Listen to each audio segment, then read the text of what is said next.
এখন থেকে ধর্ষণ প্রমাণে মেডিকেল রিপোর্ট না থাকলেও পারিপার্শ্বিক অবস্থা ও সাক্ষ্য বিবেচনা নিয়েও আসামিকে সাজা দেওয়া যাবে। সেই সাথে কোনো ভুক্তভোগী দেরিতে মামলা করলে সেটিও মিথ্যা বলা যাবে না। একটি ধর্ষণ মামলার রায়ের পর্যবেক্ষণে হাইকোর্ট এসব কথা বলেছেন। 2006 সালের 15 এপ্রিল খুলনার দাকোপে নবম শ্রেণী পড়ুয়া 15 বছরের এক কিশোরী ধর্ষণের শিকার হয়।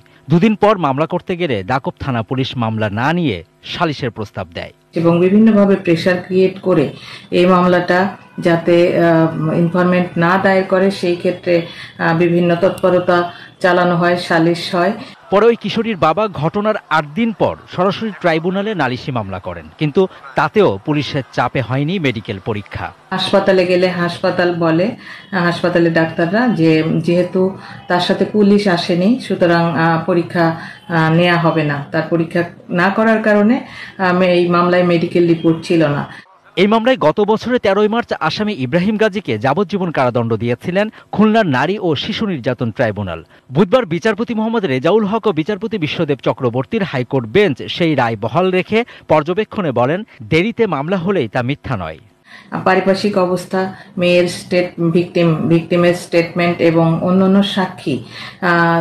সাক্ষীর পর্যালোচনা করে আদালত যে ফাইন্ডিংস দিয়েছে যে এই বিলম্বটা এবং ক্ষেত্র বিশেষে মেডিকেল রিপোর্ট না থাকার কারণে যে আসামি সুবিধাটা পাবে, এই ক্ষেত্রে সেই সুবিধাটা আসামি পায়নি।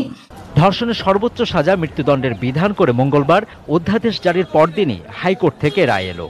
ধর্ষণের বিভিন্ন মামলায় এই যুগান্তকারী রায়টি যারা ধর্ষিতা, যারা ভিকটিম, তাদের ক্ষেত্রে একটা দিক নির্দেশনা এবং আলোর পথ দেখাবে।